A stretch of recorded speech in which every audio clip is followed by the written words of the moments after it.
when I ran into a friend from elementary school, I hadn't seen her since elementary school, and I said, "What are you planning to do?" And she said, "I'm going to law school."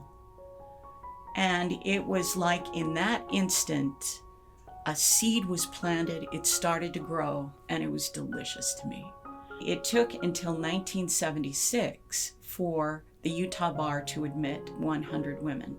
And just because of the luck of the alphabet, I was number 100 that was admitted. We didn't think of ourselves as pioneers or suffragettes until we got out and were practicing law and found out that pretty much, I practiced in Salt Lake City, that the networks were very male, were very patriarchal, and were very settled. I was approached by Constance Lundberg, who was a friend from the University of Utah, who told me about the new writing program that she was trying to develop at BYU, and appealed to me as an attorney, as well as a writer, to come and join. Not a lot of goal making, but a lot of responding and saying yes. I could really have done a lot of different things. Law opened my mind. Law helped me to think, to analyze.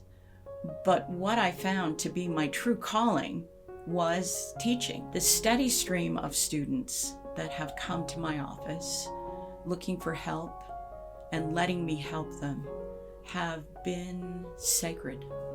This statue that I have on my desk, it is a popular statue that is reproduced all over Haiti. And it's the picture of a slave, and he has a conch shell to his lips, and he's blowing for help as French ships are out in the harbor coming.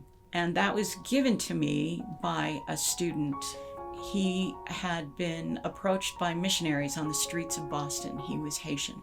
His schooling had been very poor up to that point, but once he joined the church, he became interested in higher education. He was admitted to law school. He was an older student, and he worked very hard, but he had not been taught the skills that other people brought with them. So he asked me for help, and for 2 summers, I worked with him individually on his writing. He presented that to me at the end when he graduated and said, "Thank you for hearing my call." Through the years, a lot of women have come to my office and shut the door and said, "How do we do this?" And all I have are stories, my stories that I can tell them.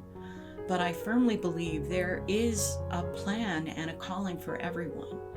And what I tell them is, you can't model your life on what you think it's supposed to look like. You have to be responsive to the Spirit when it calls. I love to garden, I love to cook. That's not enough to keep a person occupied for their lifetime. So I will continue to write especially, and to teach. My legacy is that my children saw me work. They saw me work at something that was hard and extremely fulfilling. They saw that it broadened my viewpoints, and they saw that there were things vitally important to me as a woman, as an attorney, as a teacher, as well as a mother. And I think that is my legacy to them.